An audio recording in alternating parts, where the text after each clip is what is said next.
Welcome to all of you who have joined July 2026 meeting of Go Green Illinois. This is the 81st meeting where this group has gotten together to learn, to collaborate, and to see how we can achieve more by working together.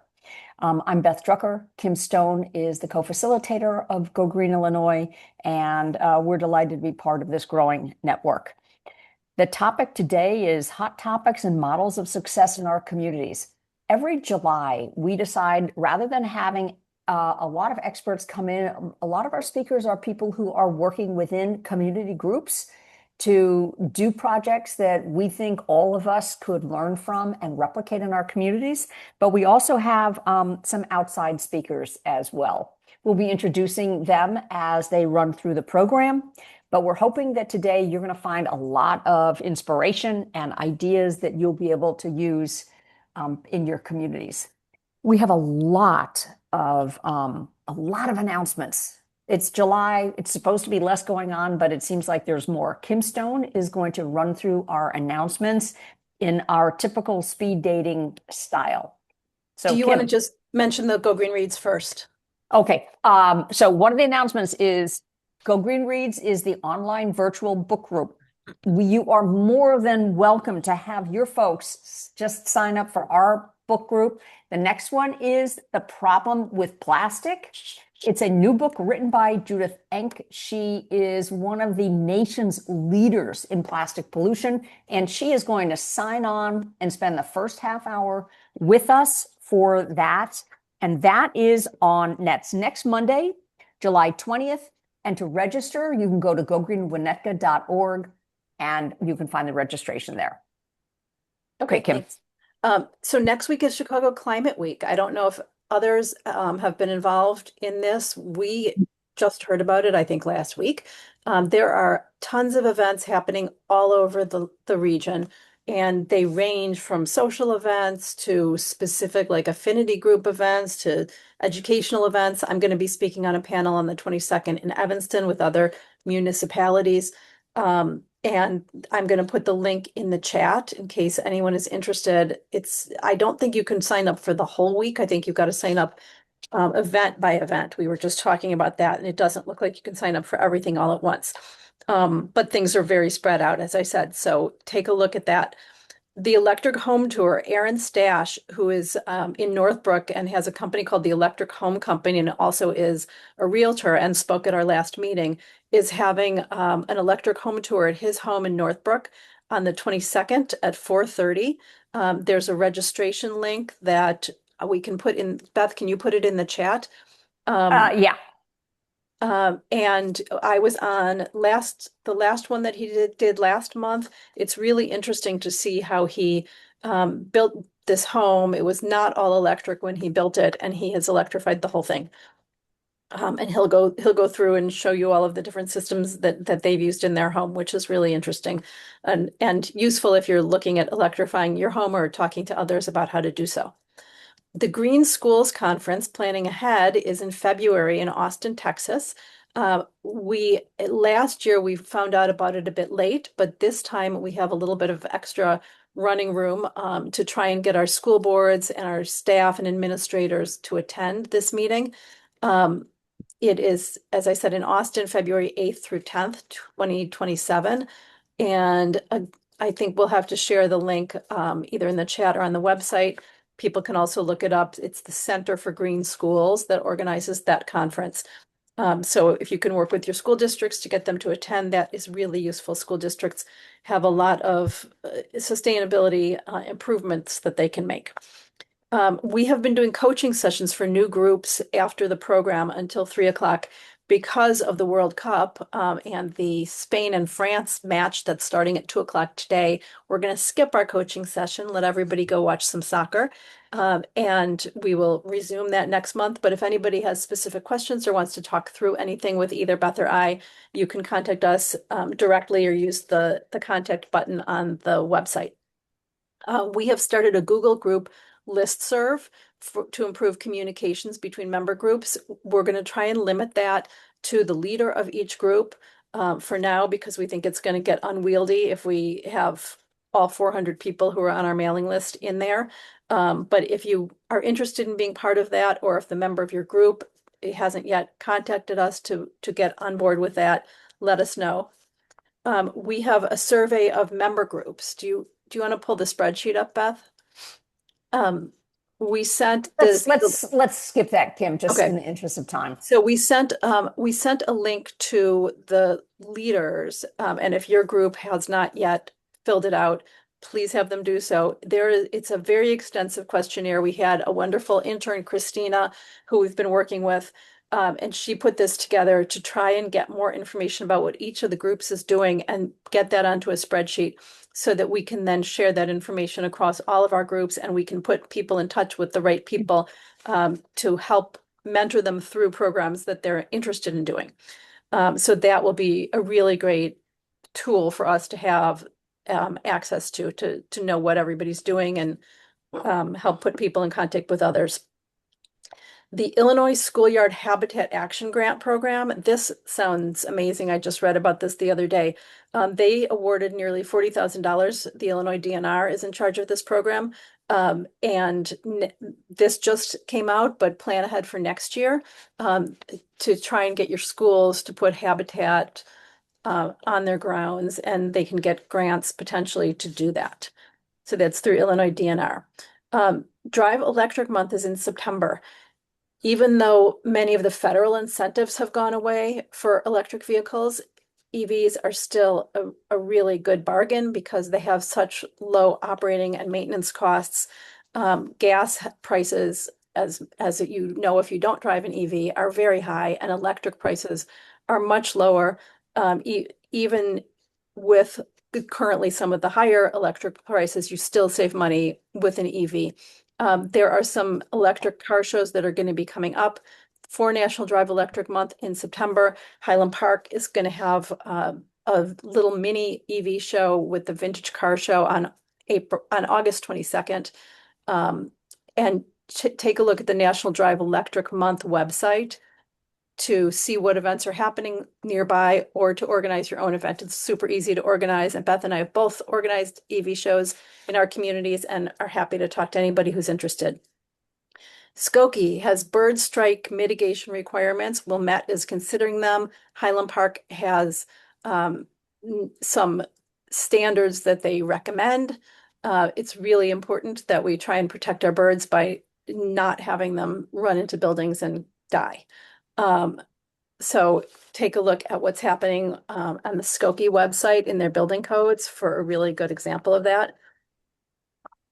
Bird migration in dark skies. I mean, I was sitting outside before watching all of the birds at our bird feeder. It's unbelievable how many birds there are around. And if the windows are lit up at night, they just fly into them. And if there's too much light pollution around, it confuses them in terms of navigation. So there are a lot of groups working on dark skies issues. We have some dark skies regulations in Highland Park. The International Dark Skies Association has a lot of guidelines on their website. That is something you should definitely look into. That's easy to plan events around that. Go Green Illinois Schools, Katie Narwald is in charge of that group, and she has put together a survey to gather information on what schools are doing on sustainability. If you're interested in getting that to your school district or filling that out yourself, let us know and we'll get you the link if you don't already have it. And then Downers Grove, I think Bruce is on the call, so Bruce can mention this when we get later to him. Because Downers Grove is going to be doing an event in August. I think that is all. Did I miss anything? Let me just mention, okay, so you were all invited to the Climate Action Museum, and we had people from 8 different suburbs at that tour last week, which was really fun. Many of us seeing each other in person for the first time. So all of your groups are welcome to go to the Climate Action Museum. It is free. But if you want a guided tour, it's a $200 suggested donation. So, but the Climate Action Museum is an easy walk from the train station, and it's an interesting activity. A lot of our groups are trying to engage youth activities like Downers Grove, Microgreens. Wilmette just hosted an eco-social for high school and young adults up to age 30 to try to give them a way to socialize, meet each other, but also further our mission. Um, and just a few quick ideas that we wanted to mention. If you aren't working on helping your condo and apartment buildings with recycling and composting, that's an option. We heard that Downers Grove, no, Glen Ellen has party loan packages to give to people so that they don't use single-use party tableware. And a lot of our groups could be promoting secondhand clothing through thrift shop and clothing rental. So those are all of our notes for our quick introductions. And with that, we're going to start the program. We're going to start with some solar opportunities. We have Grace Concialdi. She's with Citizens Utility Board, CUB, and there's a solar outreach. The program is called Switch Together. So with that, we're going to welcome Grace from Citizens Utility Board. Hi, everyone. Thank you for having me. Give me Let's one see. moment to share my screen. Oh, there we go. Okay.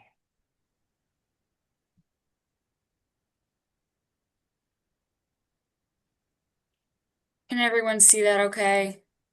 Yes, looks good. All right, perfect. Thank you for the introduction. Like Beth mentioned, my name is Grace Concialdi. I am with the Citizens Utility Board, and we have partnered with the MREA, or the Midwest Renewable Energy Association, and a company called iChooser to offer the Switch Together solar group buying program. Through our longer, more in-depth version of this presentation, we essentially aim to educate people about how solar energy works and connect those who want to go solar with quality and vetted installers across Cook, DuPage, Kane, Lake, and Will counties. Kendall and McHenry counties are also included in the territory that we currently service. We essentially cover how solar works, the benefits of going solar, current incentives. But today, in this little shortened version, we are going to focus on the bulk of the Switch Together program itself. And unfortunately, I won't have time to go over incentives and everything today, but I can put a link to my general solar presentation, either email it after in the chat, if people are interested in learning more about the incentives portion. All right, so to start off, I want to introduce the MREA and CUB. So the MREA promotes renewable energy, energy efficiency, and sustainable living through education and demonstration. And the MREA created something called the Grow Solar program, which has run over 60 solar group buy programs across the Midwest since 2013. And then CUB, who I'm with, the Illinois General Assembly created us in 1983 through the CUB Act. And CUB is a nonpartisan nonprofit with a mission to fight against utility rate hikes, promote clean energy, and advocate for consumer protections in Illinois. So to get into the bulk of our program, we'll be talking about Switch Together. So Switch Together Chicagoland is a solar group buying program. It provides consumers with a safer and more affordable way to go solar. iChooser, which is the company that we work with who specializes in group buying, they have a vetting and selection process to make sure only companies that are able to offer the best savings are able to participate in this program.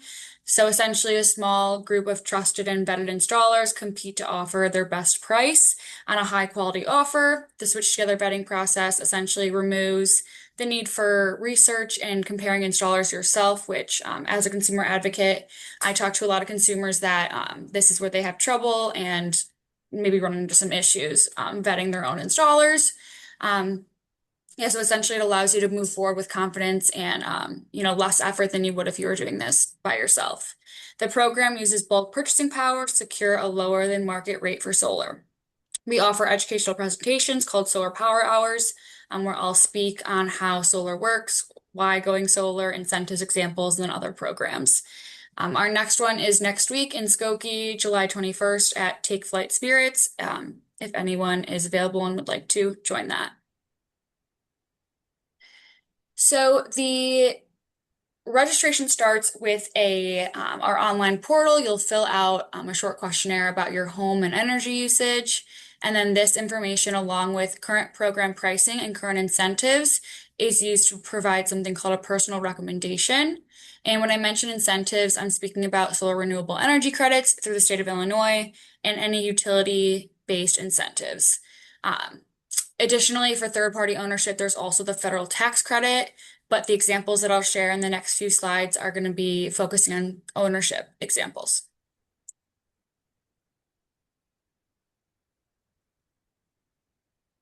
So this is an example of a personal recommendation, and essentially it's a preliminary proposal to give you an idea of what a system may look like for you.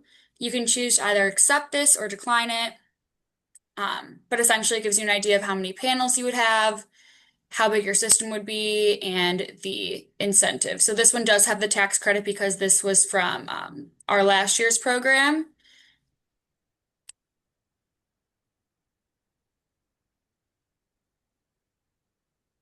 So there is also a deposit that iChooser does require when accepting your personal recommendation, and this is included to maintain a competitive price from installers. After you accept your personal recommendation and pay that $150 deposit, you will receive, a welcome email from your installer. If you decide to move forward with that solar installation, your deposit will be fully refunded after 1 month. But if you do not proceed with the solar installation, Switch Together will also fully refund your deposit. So it is fully refundable whether or not you end up going solar or not. So this is the first example that I'm going to use. So for this program, iChooser found that the average market price for solar in the Chicagoland area right now is about 3.41 watts. For this example, we'll start with the program price per watt. So iChooser was able to secure a 2.67 per watt price, which is definitely lower than the 3.41 average. So in this example, we'll use an 8.5 kilowatt system, and this would come out to about $22,695 with the program pricing.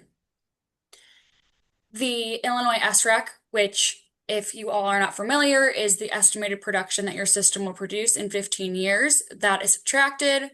That in my calculation was over 14,000. Again, this is an example. These numbers are estimated. In this example, since it's an ownership example, there is a new ownership adder from the IPA, which means if you decide to own your system, you get a higher rec price, essentially. So if you do choose to own your system, your rec price will be higher. And then in the ComEd territory, 0 to 10 kilowatt system, that price is $80.77 plus that adder, like I mentioned, so that increases that rec price. And then this is a ComEd example, so with the DG rebate, that's going to be $300 times the size of your system, bringing this net price to $5,347. Again, this is just an estimate of an average system, but your system will depend on your home, your usage, shading. We definitely recommend registering for the program to better understand what these numbers could look like in your situation. Okay, and then this is the same example, but with the addition of a battery because there's a ComEd battery rebate right now and also an Ameren battery rebate right now. So this would come out to, if you added an $8,000 battery, it would come out to $30,695 with that adder and that SREC. Again, that will be over 14,000. With the DG rebate, it would all be the same. And then with the battery and storage rebate, that would be 3,000. It's $300 times the size of your system. Batteries also depend on the size of your system, what your main goal is. So that's something you would talk to your installer about. And I did mention that the current price is 2.67 per watt, but this program does end August 12th. A new one will start out almost immediately after, but there will be another auction since iChooser has gotten a lot of additional installers that want to take part in this program. So there will have to be another reverse auction for another bid. With that being said, the program price may change from 2.67 per watt, but it definitely will be lower than the market rate. And then that is all I have for this section. I know that was kind of a lot of information, but if you have any questions or concerns, my contact information is on the screen. In addition, if anyone has any interest in coming to any of our solar power hours, I can share a general switch together flyer via email. And then to end, if anyone is interested in doing a power hour, you think your county may want to be involved, please let me know.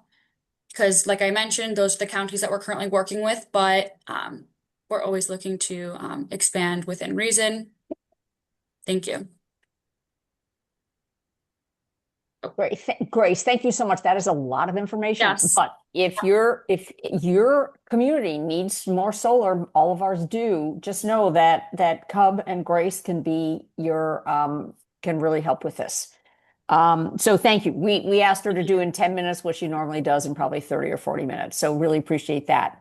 Kim, do you want to introduce our next speaker, please? Sure. Geeta Newkirk is our next speaker. She is the city manager in Highland Park. And she has also been the leader of the leaf blower working group and will update us on what's been happening there.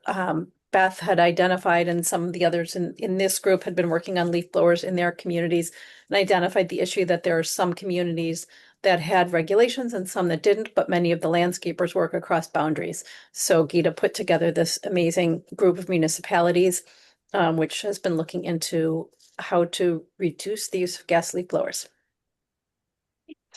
Thank you for that introduction, Beth and Kim, and good afternoon, everybody. Can you see my screen okay? Yes. Perfect. Okay. I'm going to dive right in. So this is my contact information. As Kim indicated, I'm going to share information about some of the great work that we're doing in Highland Park as well as along the North Shore.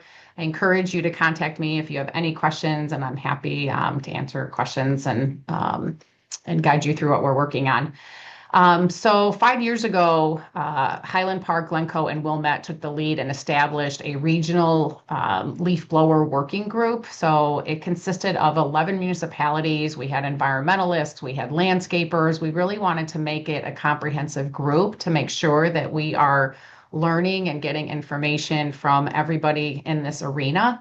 And so that group met regularly. We had staff and elected officials as well.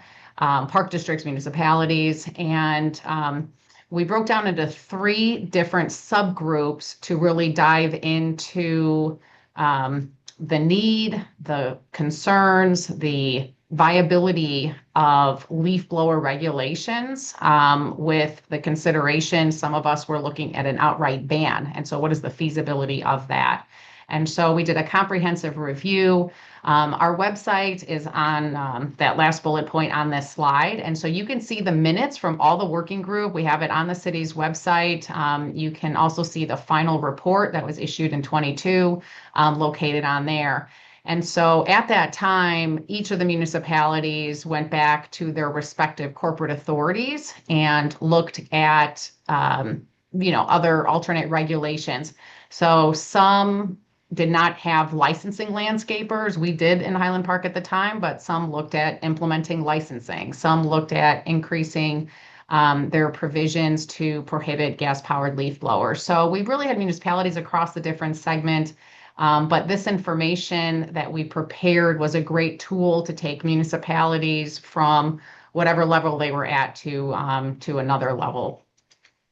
So for the city of Highland Park, we did update our regulations in 23 to take effect in 24.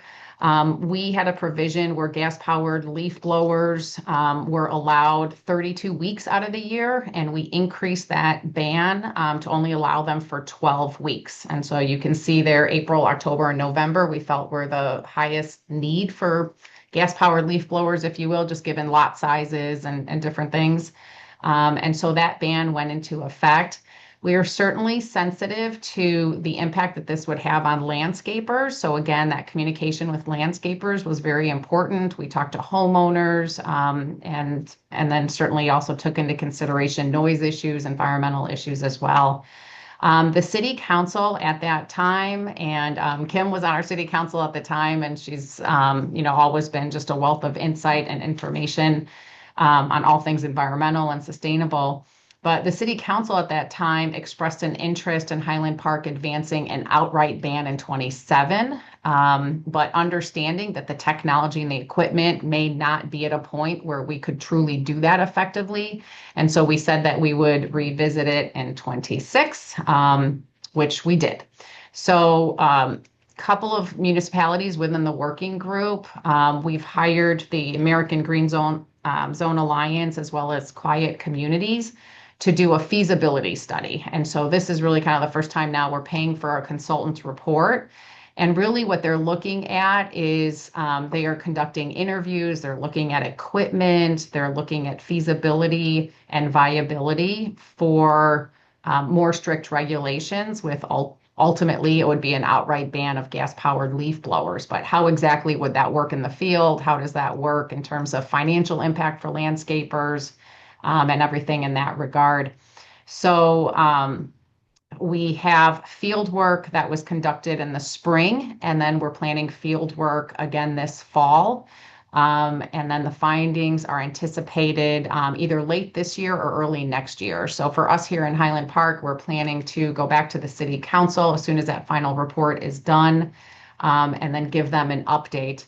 But what we did here in Highland Park is we did provide, as indicated, we provided a report to the city council of just where we were at in 2026. The city council did approve an ordinance to extend our 9-month ban until the end of September next year. And again, we're planning in the first quarter to present an update to them on that consultant study. But our city council is very much interested in an outright ban, and I do believe that it is fully supported by our community as well. We hear from a lot of people about noise and environmental, really the top two kind of areas of greatest concern on this topic. So people ask us, how exactly does it work right now in terms of managing landscapers and really enforcing the provisions that we have? So one thing that we do is, as indicated, we do license all of our landscapers. And so we want to know who's working in the community. We want to make sure that they understand what our regulations are. They have to sign off as part of their permit application that they understand the regulations.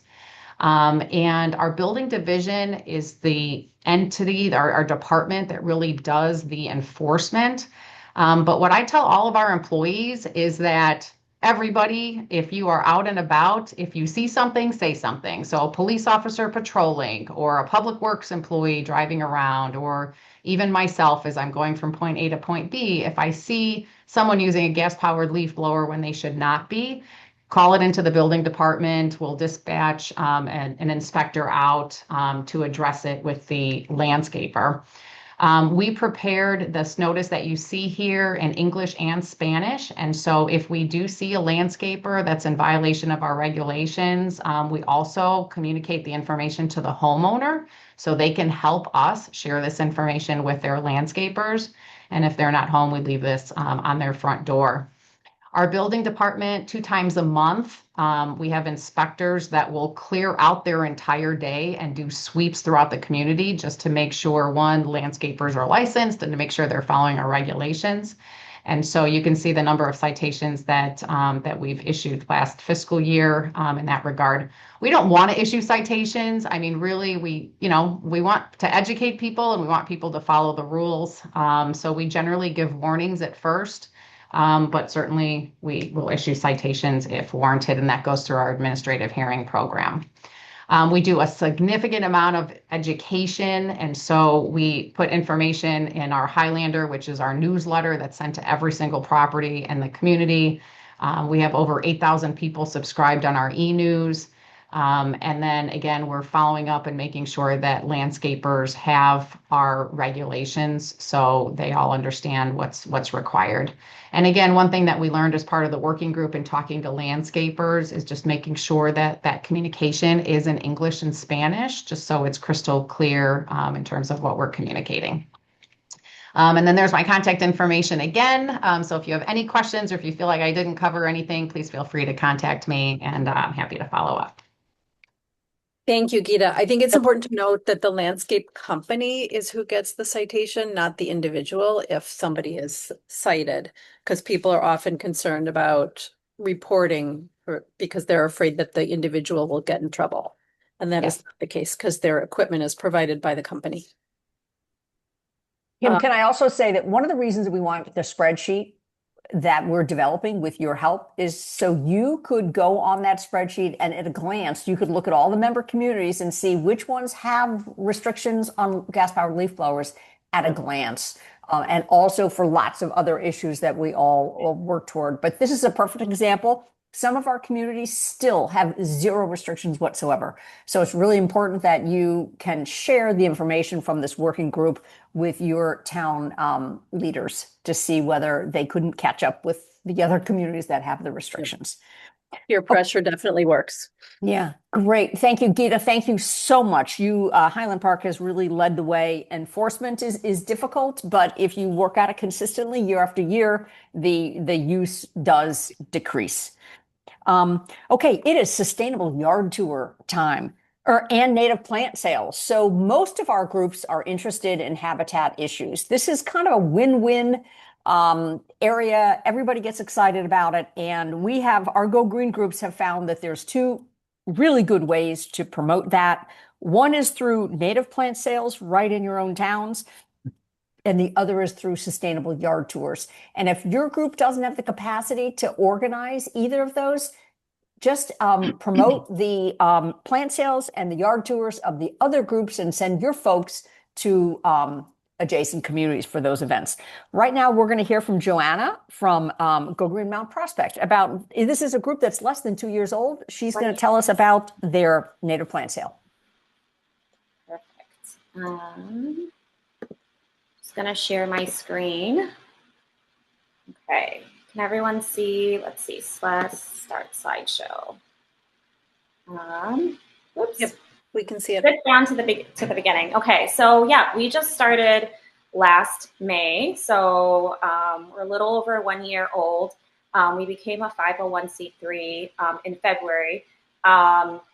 We wanted to do that so we could have funding and do a plant sale. So I wanted to just kind of share, this is our first plant sale, so kind of share what worked for us. But we, oops, I'm just gonna move this. There's really two ways to do your plant sale. So you can either just do a day of sale, which I know a lot of groups do, but we couldn't do that just because we just became a 501c3 and we didn't have any money to pay up front for those plugs and then sell them the day of. So that's one way to do it. So what we decided to do instead was to do pre-order. So we were getting funds along the way and then have our day of sale. So this route we chose because, again, it was our first fundraiser. And we just didn't have the upfront money to purchase hundreds of plants in advance. So this worked really well for us. It's also doing a pre-order first is a nice way to see the interest in the community. So those are the two models that you can do. Sorry. Okay. Ordering and logistics. So again, we did pre-orders. What we started with is actually, we started with a smaller variety of pre-orders just because, again, it was our first sale and we didn't know what the interest was going to be. And so with the varieties that we chose to do a variety of like really common varieties and then some really unique varieties. Our sale was a little bit later. It was end of May. So there were already a bit of sales that had gone on. So people who maybe missed out on certain varieties were then coming to our sale. So we chose to kind of have a mix of more common and not common native plant varieties.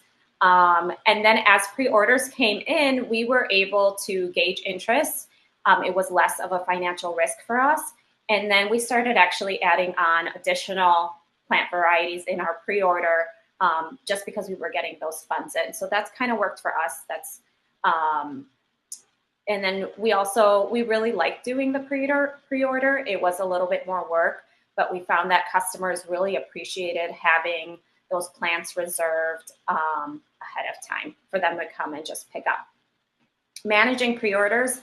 So we did a Google form this year. Just again, we didn't have funding and really capacity to do anything more complicated. And so I did a Google form, and whoever was interested in the pre-orders filled out the Google form. And then I had a spreadsheet that I was tracking all those orders.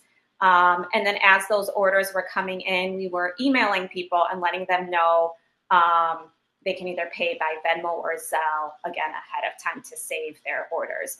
So it was a little bit more complicated, but again, if you don't have the capacity to maybe build something on your website, it definitely worked well for us. I'm happy to share, our spreadsheet and our Google form and how we did that. And so that was the following years. We'll probably have something online on our website, but that worked well for us this year. Oops. Sorry.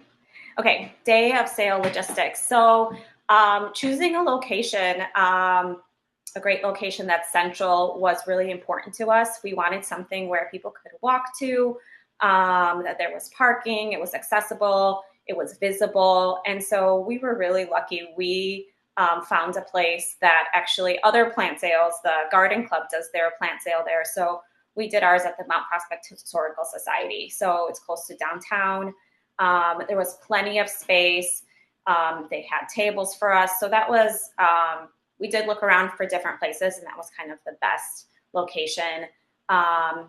And we were able to partner with a local organization, and people really loved coming to that space for the plant sale. The other thing is we recruited a good amount of volunteers. There were people from our core group, but then it was a nice opportunity for people who can't commit to coming to all the meetings, but in the past have said, like, I want to volunteer in some way. And so that was really nice. I would say it was half and half of people who have been volunteering and are our board, and then the other half are people that we've kind of kept track of over the year who said that they wanted to volunteer in some way, and this was a great opportunity for them.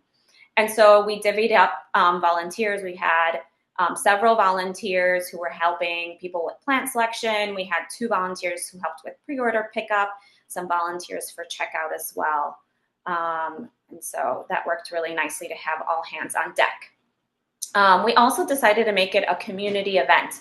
So we really wanted not only for it to be a plant sale, but also a way for people to gather resources. And so we invited local partners to table, share resources. It was really awesome for residents to connect with a lot of these organizations. We offered our own information on native gardening, composting, sustainability. And so the results of this were that we nearly sold out all of our plants. We did a lot of advertising. We posted on a lot of different websites. We contacted our newspaper.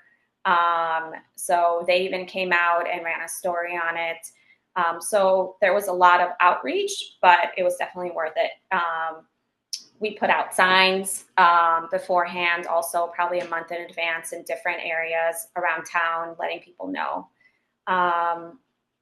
So key takeaways, the pre-orders really helped us reduce financial risk and help gauge demand.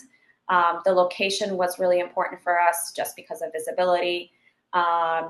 We had, again, recruited a good amount of volunteers. I want to say we at least had 15 volunteers, but you can definitely do this at a smaller scale as well. Inviting community partners was really gave the opportunity for neighbors to learn more about what's going on in our community around sustainability. And you can definitely start small, learn, and just improve each year.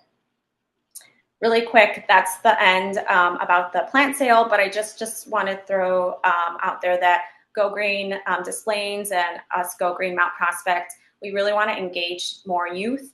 And so we're going to do a Green Careers, Young Adult Explore Your Path in Sustainability, a panel with 4 to 5 experts in the environmental fields and sustainability on August 5th, 6 to 8 p.m. So if you know of any youth or if you have any interns, please invite them to this event.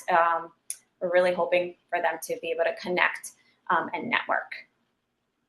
Great. Joanna, thank you so much. I'm going to just say a few things about Go Green Ole Met's native plant sale. We have a manual that we have worked on over the years. We'd love to share it with any group so that you don't have to start from scratch and figure out how to do it. So contact me and we can send you our manual. Also, a couple ideas. Make sure you have a plan for our rain date, especially if you're not pre-ordering. Figure out what you're going to do if the weather's really bad. Always have a plan for the extra plants. You can ask your local park district or garden club if anyone's willing to buy them at wholesale off you in case you have a lot of extras. We know Evanston pre-orders, Wilmette doesn't. Wilmette plans for kits for really beginner gardeners who don't know what they're doing. We give them 12 plants for shade or 12 plants for a pollinator garden or 12 plants for a rain garden. For a lot of newbies, they just like, okay, fine, just make this easy. And they take the box and they go. We also wanted to mention that our sales are only one day. And we really want to promote the use of native plants, true natives. North Shore Plant Club is one option. It's not really a club, but it is a way to get lower priced. They have a lot of natives. Also, Wilmette is working very closely with Chalet. It's our local store. Many of you are within driving distance of it. They are really making progress in expanding their true native section, providing smaller sized plants that are more affordable. And we're working with them on improving their signage and even their staff knowledge about natives. So if you shop at another nursery, make sure you let them know that that's important to you and the people in your group. Okay, so thank you very, very much, Joanna. Now we're going to talk about sustainable yard tours. Some of these have already happened. It is a great, fun way to show people what a wild and wonderful yard can look like. And we can be leaders in changing that norm of what's acceptable in our yards, especially in our front yards. So North Shore Plant Club lists a lot of those garden tours if you go to northshoreplantclub.com. Many of our Go Green groups are putting it in the chat when their tours are. One thing that are unique about the Go Green member tours is there's no price tag on them. Fancy garden walks often come with an expensive fundraising ticket. That's a huge disincentive. If you provide it free of charge, it allows people who aren't that committed to learn for free what they can do with their yards. And so with that, we're going to ask Amy Call of Go Green Deerfield to tell us about their garden walk. I've been on it. I will tell you firsthand, it is great. Amy? Yes, thank you, Beth. Let me go ahead and share my screen.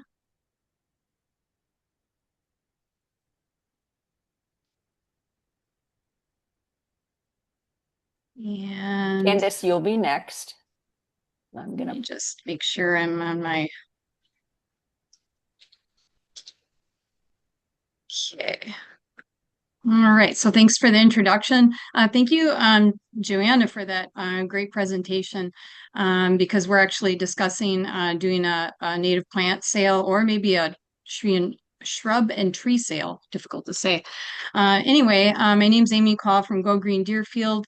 Just wanted to give you some info on how we've been doing our sustainable yard tours.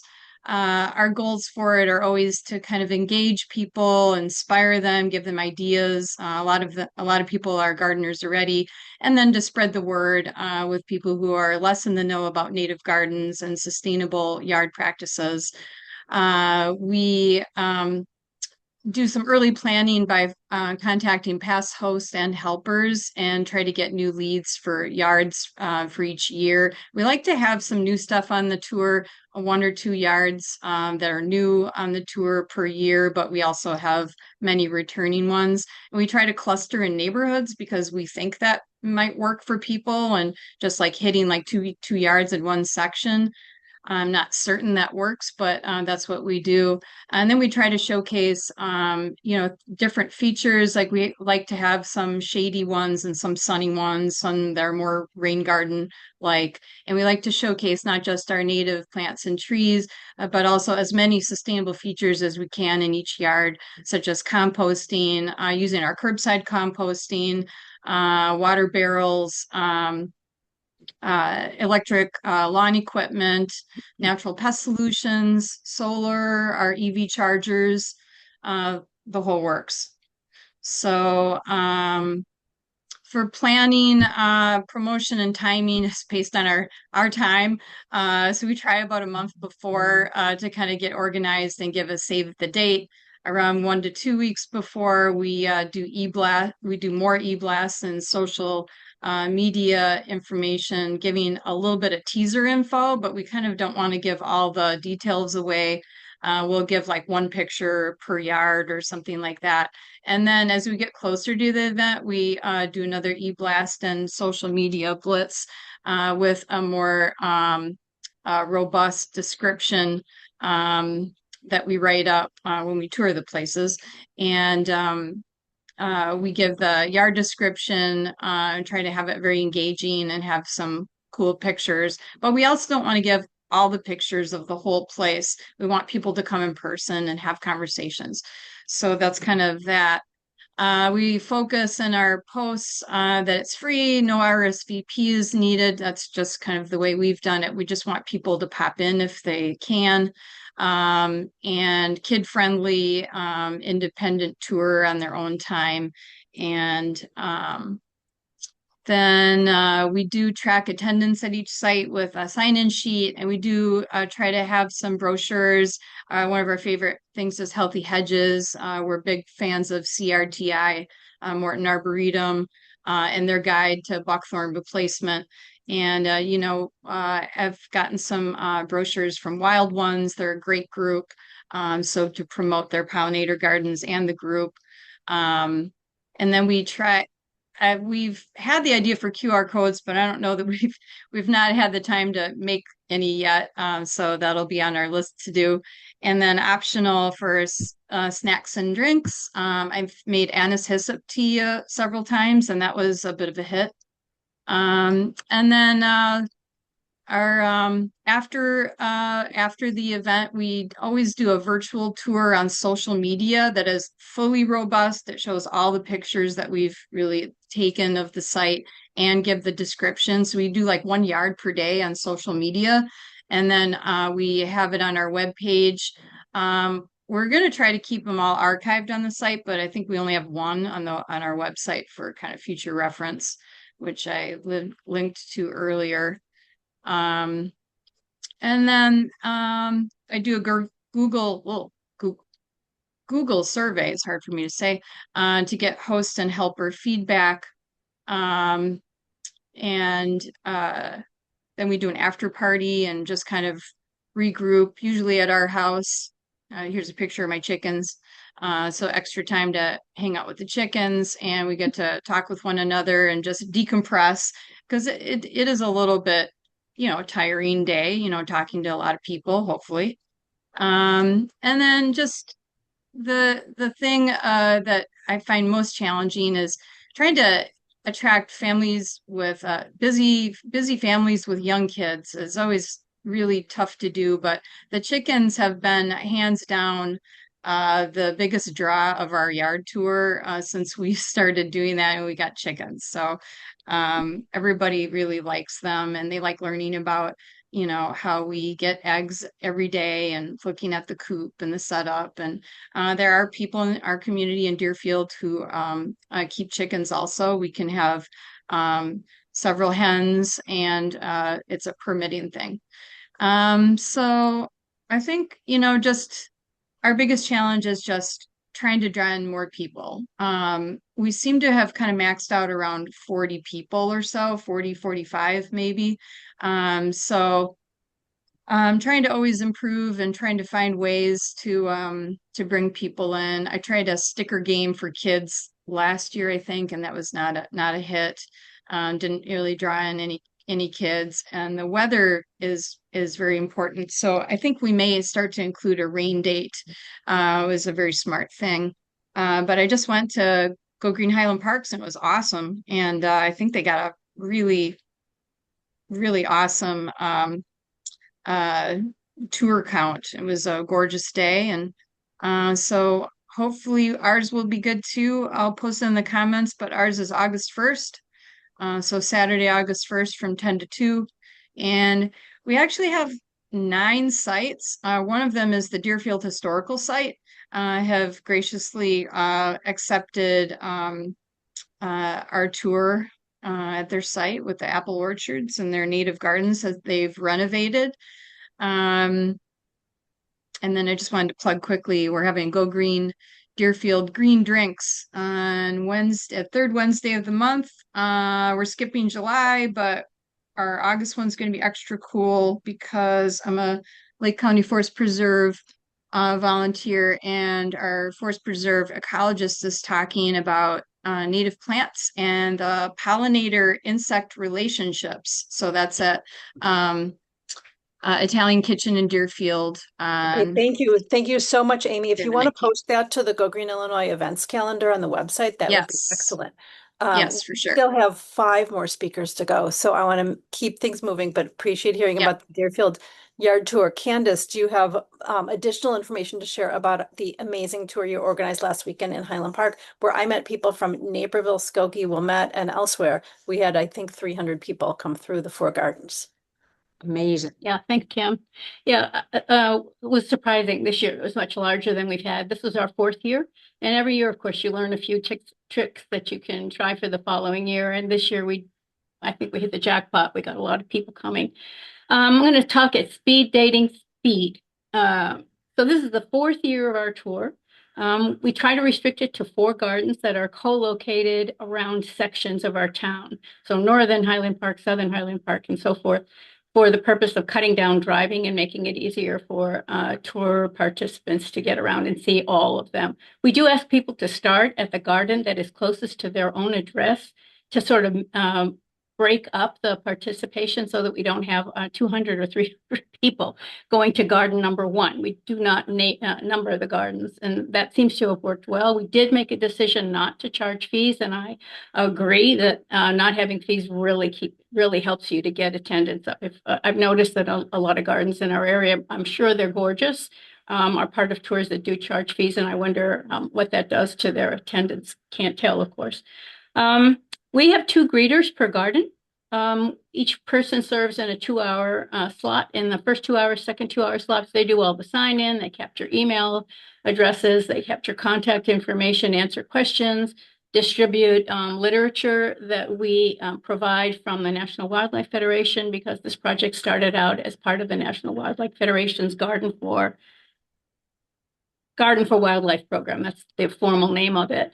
And so we take a lot of our cues in terms of messaging from that initiative at the National Wildlife Federation, including their very strong support of people who want to do gardens that are a part of a regular or traditional garden with lots of cultivars. We don't think that in a town like Highland Park, it makes any sense at all to say to our residents, please ditch all your lawns and ditch all your rose bushes and your wonderful gardens that you've been tending for 20 years. That will not work, just won't.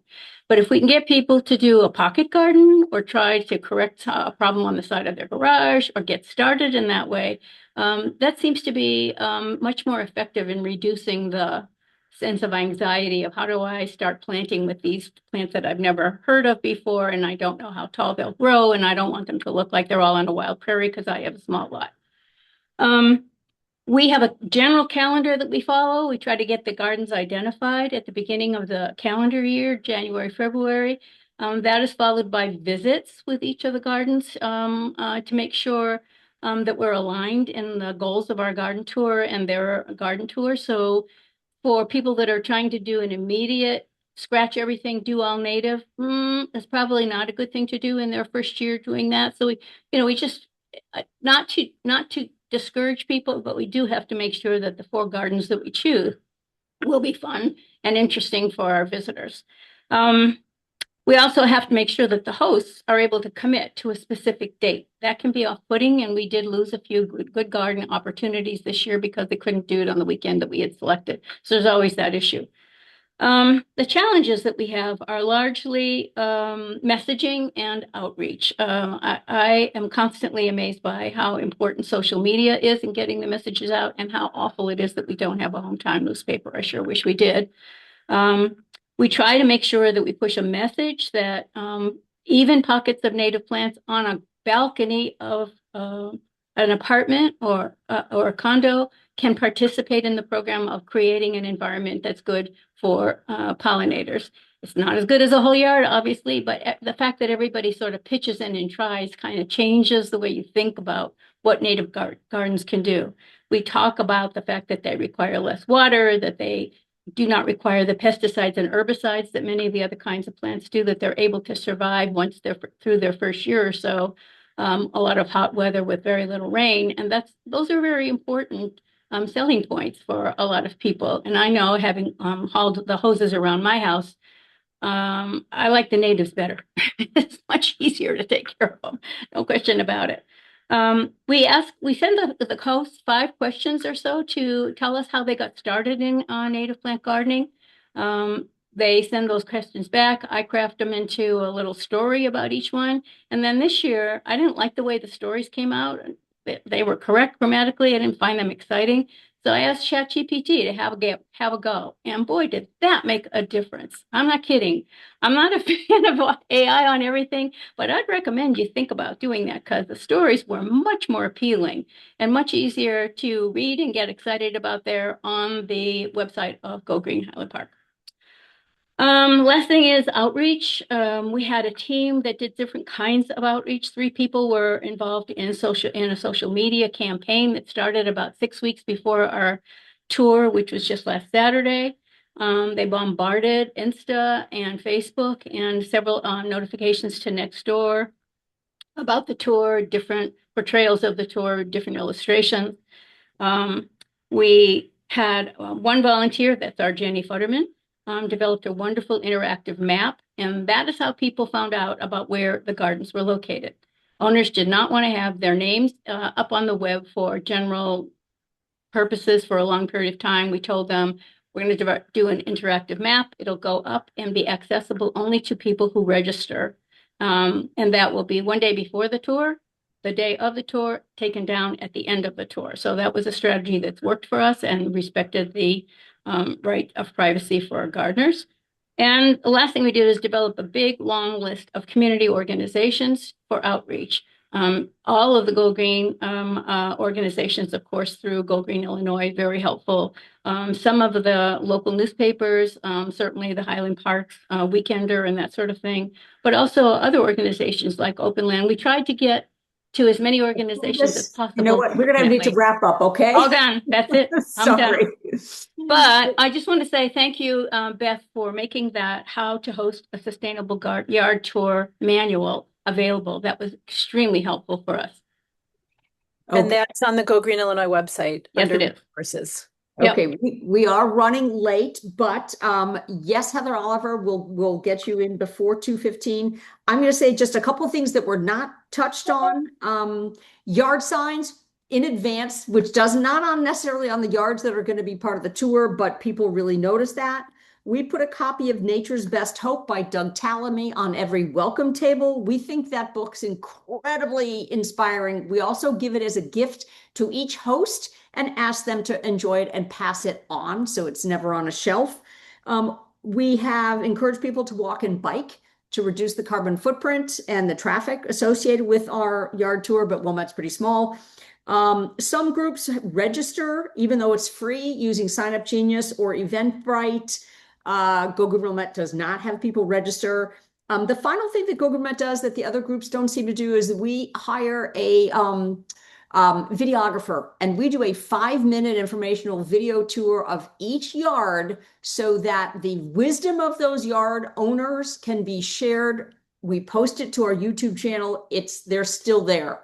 If you want to see any of the yards we've had on the tour since COVID hit, they're still on there. So that's an interesting idea. You can get a videographer either pro bono or not too much of a cost.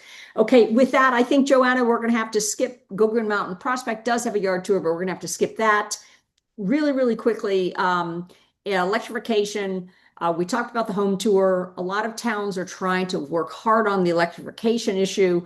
We found that literally having an induction hot plate on a farmer's market table or an outreach booth really starts the conversation. It's an incredibly easy way. It's the easiest first step for most people to stop cooking with gas and use an inexpensive induction hot plate. Next, wow. Cheryl Scott with the EV Readiness Program is next up. And then Heather Oliver, you're going to go right after Cheryl Scott. Again, speed dating. Sorry. Oh, that's fine. Yeah, I can go fast. Are you seeing the slides in the correct view? Yep. Okay, Yep. so I'll just quickly go over why to join the Mayor's Caucus's EV Readiness Program. So with our program, we provide technical assistance to communities to help them prepare for the increase in EVs and EV charging stations. Some of the assistance could be evaluating your code to see if there's barriers for residents or businesses who'd like to install chargers. We can provide model code language, template permits, template website text that you can use to educate residents about EVs or incentives. And we also provide free hands-on training for first responders so that they're able to be prepared if an EV incident occurs in your community. In addition, when you go through the program, you can then leverage your status as an EV ready community in applying for grants. And also it will help you to find out more quickly about these opportunities and be ready for them. A lot of the communities that have gone through the program said they appreciate the cohort setting. We usually have cohorts of about 12 communities at a time, and they can learn from each other in addition to learning from the best practices, from some of the expert outside speakers that we invite, and some of the other ways that we provide training at the meetings. So the reason why I'm excited to speak today is we have an info session coming up on Zoom next week at 1 p.m. Feel free to scan the QR code to register. I'll add that to the chat when I'm done speaking. And if your community is ready to apply to the 5th cohort, scan this QR code and apply by August 14th. Just a few pictures that tell 1,000 words. We have these fun award ceremonies. You can see everyone with their plaques, gold, silver, and bronze. We try to have those at interesting locations like Argonne National Lab. So it's a lot of fun because everyone can go on a tour at a fun location after the ceremony. Here's just a quick list. If you're not sure if your community is in the program, you can see if you're on the list in alphabetical order. And even if you've earned bronze or silver, we encourage you to come back to the program and try to level up to earn silver or gold. So you would just submit the brief application and apply the same way. And here's just another way to look at the communities. We've got the map. You can see it's small communities like the city of Polo, which doesn't even have 3,000 residents, to larger communities like Rockford and Chicago, and communities of all sizes in between. And so with that, feel free to reach out if you have any questions, and I will put those links in the chat so that you can find out more at the info session. Thank you so much, Cheryl. Beth, you're on mute. The last award ceremony was at UL, which used to be known as Underwriters Labs, which was really great because we got a tour and got to see where they blow things up, which is fun. And what I learned, my takeaway was, do not plug in batteries and leave them plugged in overnight, because those are things that tend to catch fire. What, as in car charging? No, car charging is okay. But if you have an electric lawnmower, for instance, Oh, those batteries. Those batteries, or even the external batteries for phones and other devices like that, should be unplugged. Okay. That's Well, and what- Cheryl, I think you get the prize for the fastest speed dating presentation. Thank you very much. Next, we're going to have Heather Oliver. She's from New Trier Township. She recently, she's going to tell us a little bit about how we can all work with our township, something that we may never have done before, and about a furniture drive that the township organized. As Beth mentioned, township can be your partner for outreach and community. Every township is organized differently. They are all a different form of local government. But we, and in Nutria Township, we partnered with the Chicago Furniture Bank and had a furniture drive, and we were able to fill 3 trucks of furniture. We did it at a local church. If you have any place in your township that has a good in and out driveway, Go Green has been a great partner with us in helping us promote our events. So we were able to help about 20 households. We have been lucky that Wilmette and Winnetka also have a sustainability coordinator. They also promote our events. But the other thing I would like to pivot a moment, like Nutria Township is part of the Monarch Butterfly Pledge. So if your township is part of the Monarch Butterfly Pledge, there's usually 3 goals that they have to accomplish. And another event that we did is we brought all the sustainability coordinators together in our township to have a brainstorming session to see how the township can support you. Another resource is the Metropolitan Water Reclamation District. They also have outreach programs that they come and do in communities. Another way for your local chapter to partner with your township might be they might have an electronic newsletter on social media. They often have a print newsletter. So I would just, when you're considering your events, think about your township and see how you can partner together and how your goals align. We've also worked a different event. We've worked with the Cook County Sheriff. The Cook County Sheriff has a recycling and outreach program where they do shredding, electronics, and prescription drugs. So just think about your township. Every township is different. And if you have any questions, you can send them to Beth and I can forward on resources. Wow. Thank you so much, Heather. You were very quick too. We're catching up here. We're going to talk really briefly about launching a bike bus in your community. This has become, it's kind of a national trend. Wilmette has a bike advocacy group called Bike Walk Wilmette. If your town does not have anybody working on walking and bicycle advocacy work, it's really important. It's not going to get done unless someone's at the table pushing for it. There's a lot of concern about e-bike regulations. The state has just passed some regulations. They're too complicated to go into right now, but you can find out more by Googling them or going to Active Transportation Alliance. They're going to not be put in until I think January of 2027, but it is trying to make those regulations consistent across our communities to try to promote safe use of electrified bicycles. So a bike bus is an opportunity to get more students in your community biking to school by providing a fun and supervised bike bus or group bike ride. We have a really good manual that an intern worked on. Lee Marcus from Wilmette organized it. So if you want to launch a bike bus, please contact Go Green Wilmette because we would love to share our how to launch a bike bus manual. When you start, you don't have a lot of kids, but we had, I think, up to 30 kids. Some rides in other communities have up to 100 kids. It's really fun, really cool. And on August 5th, the Active Transportation Alliance has a suburban outreach call. If no one from your community is on those calls, it's if you sign somebody up to figure out what's everybody doing around you to promote safe biking. So on August 5th, the topic is going to be how and why to launch a bike bus in your community. So that's something that if you have a bike advocate in your community, that's something that they could do. Okay, next, we are working a lot with our schools. Big news in Wilmette, we just got our school district to assign a elected school board member to be in charge or oversee sustainability issues by making them the liaison to the sustainability committee in the school district.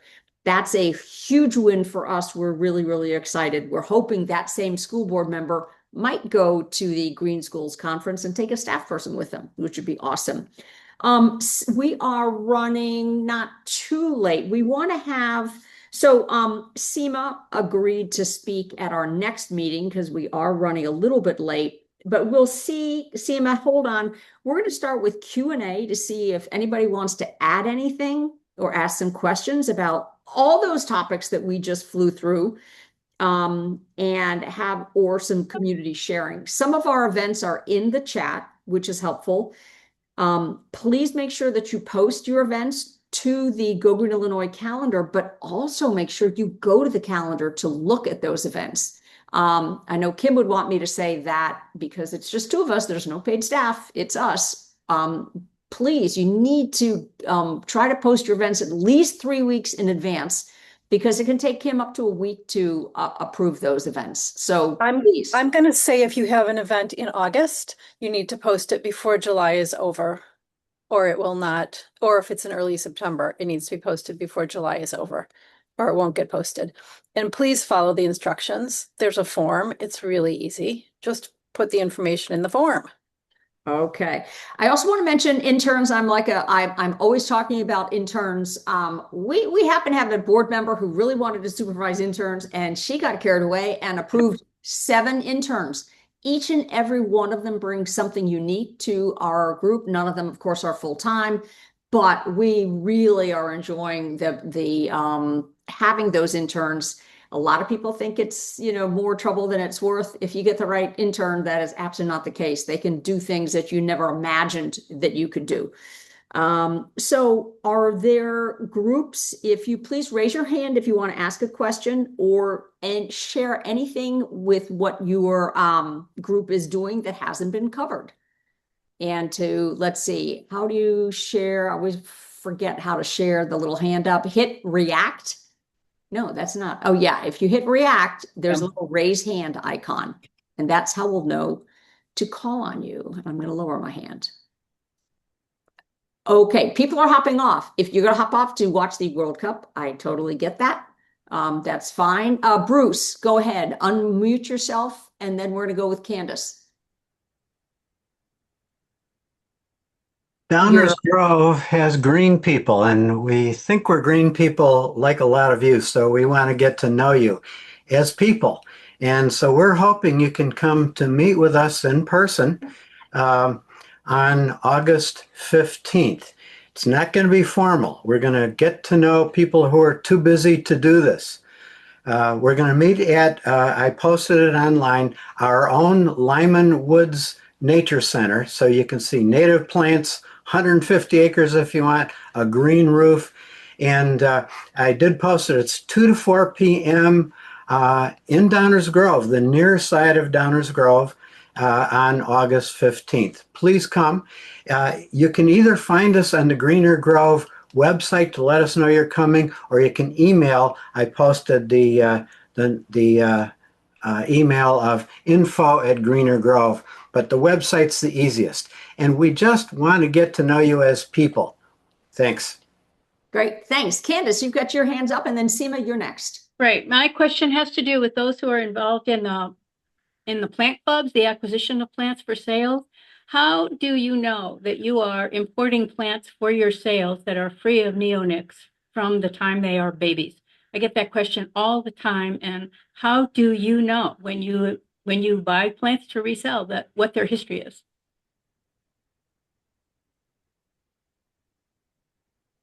The tough question, since nobody's responding, I'll respond. I know that there are certain brands that don't use neonics. So I'm often looking for those brands when I go out shopping for plants. But I think that's a question that you've got to ask when you are ordering plants for one of these plant sales. Yeah. A lot of us go through Possibility Place, and I think we feel very, very confident with Possibility Place, but it's kind of like know your farmer, know your food. You have to, you really have to ask and be sure about that. We also plug for Piso Nursery. That's who we use. But our treasurer is also the general manager for Piso Nursery, and his dad owns Piso Nursery. So they're also a great option. Awesome. That's great. Joanna, while we have you, I did not call on you for Sustainable Yard Tour. Can you give us a 30-second review of what your plan is for your yard tour? Again, this group is not even 2 years old. Yeah, we just did I don't want to repeat what some of the other people did, so I'll just share some of the other things we've done. We did Mhm. our yard tour after only having started our group in May, and then we did our yard tour in August. So it's totally doable. You don't need a lot of funds to do it. We had 5 gardens. We're having 5 gardens again this year. A couple things that we did that were really positive is each garden had a different organization or a different topic. So people were also going to able to get education on, composting, rain barrels. We had a table with our information. We invited University of Illinois Conservation at Home. We are doing this year, we are having a repeat garden, and we're having a garden that's a 2-year garden. And so to show people like how a garden might look after a couple of years if they haven't seen it before. And same with a new garden. It's nice for people to see like what a new native garden could look like. We didn't have money to purchase signs, so we actually got old political signs and painted them yellow, used some really nice paint pens, and now people know that those are our native garden signs. So that was a really cheap way to get some really nice signs.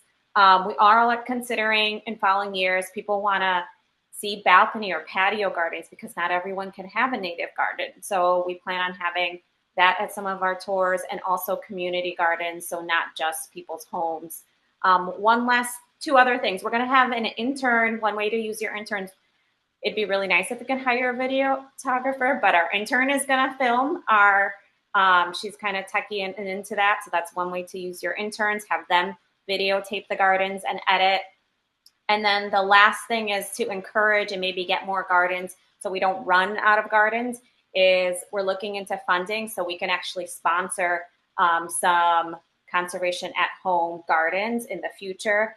So then encourages people to, also plant more natives, maybe if they choose to do that route. Okay, that reminds me. Thank you, Joanna. Seema, I'm going to get you in a second.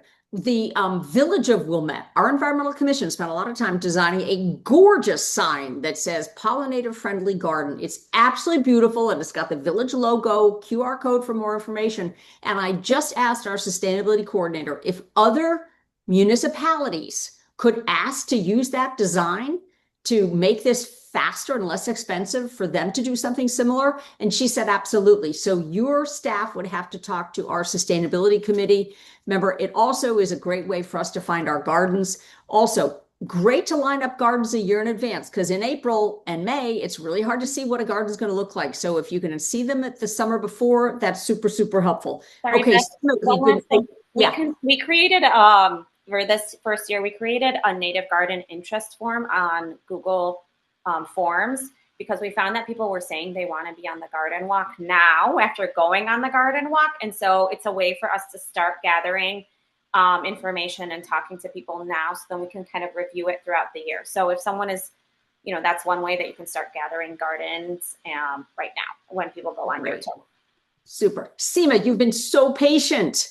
Do you want to give us like the 1 or 2 minute version of what you were going to speak about? Oh, I had a question about, I can do that. You I can had do a both. question about the gas-powered leaf blowers. Right.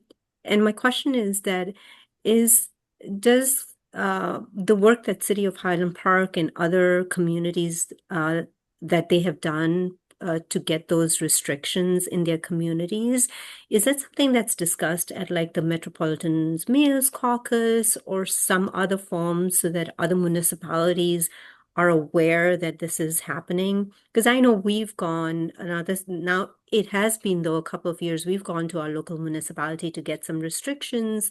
And I know that there was a study, and there was a lot of pushback.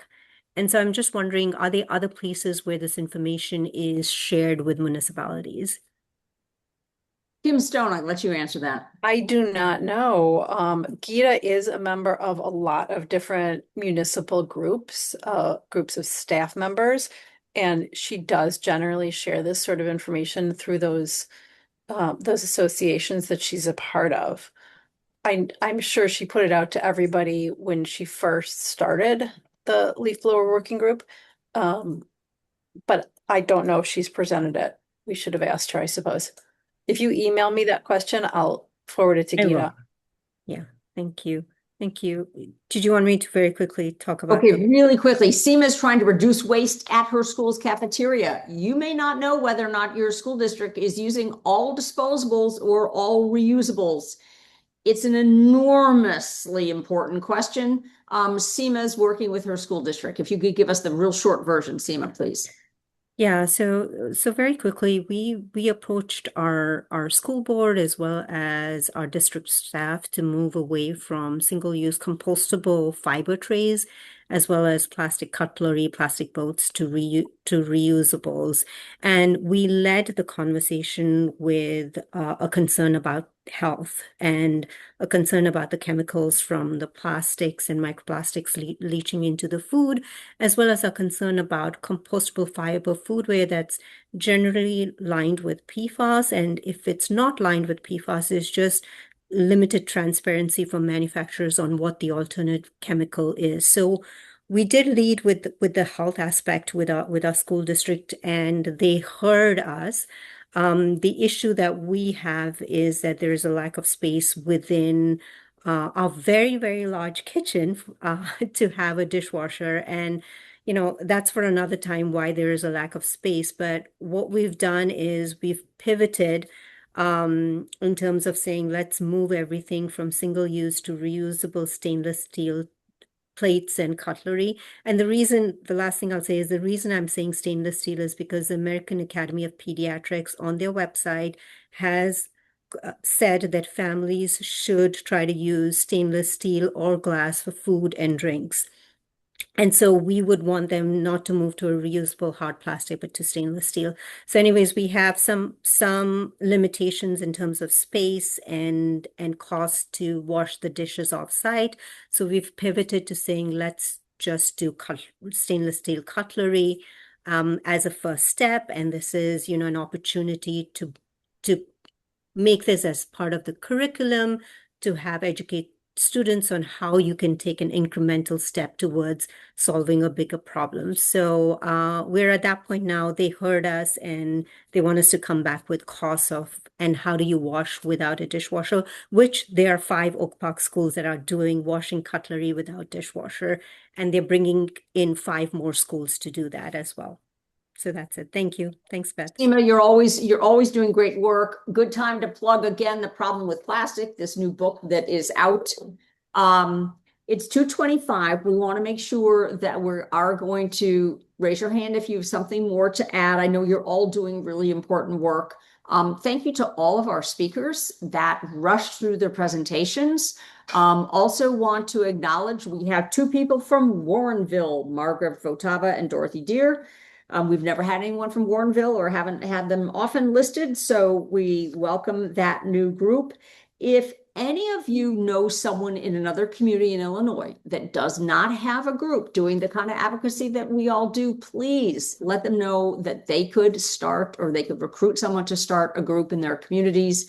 Kim and I are always available to do online or in-person coaching and brainstorming with any of you at any time. So stay in touch.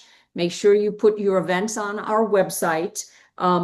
Also, when we conclude the recording, I'm hoping that you all we're not going to stop the meeting because I want you all to go into the chat. There are so many great resources that people have been putting in the chat.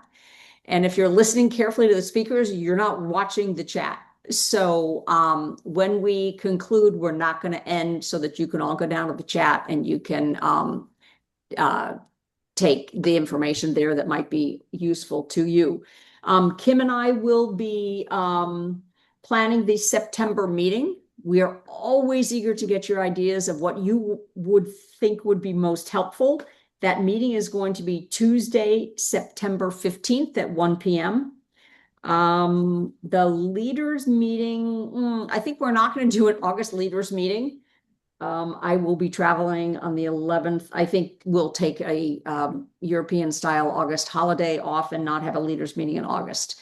Is there anything else that anyone would like to add before we conclude? Oh, congratulations to Go Green Winnetka, which is turning 15 now. So they're doing their own celebration. 15 years is a long time. Anything else anyone would like to add? Beth, Okay, remember, sorry, Beth, I was just wondering who's doing the bike bus presentation? Lee Marcus was unable to join us today at the last minute. We have a manual. I helped him plan it. So we've got a great manual. But if you want to talk to Lee directly, he'd be happy to. He was very excited about how this all came together. And the manual, we had an intern help him with social media and promotion of it, which was also very helpful. And the manual is very detailed and would allow another community to save a lot of time in the planning process. Did you say that there's an August 5th meeting though about it?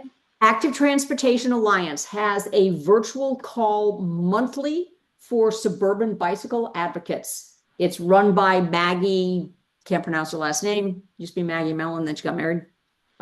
So Active Transportation Alliance would have a way to sign up for the suburban calls. They're really good to see what other people are doing. There's some little communities, one community with 9,000 people that has 100 people doing a community bike ride every month. That's pretty amazing. So you get really great ideas. If you can try to recruit someone else to do that, that's helpful.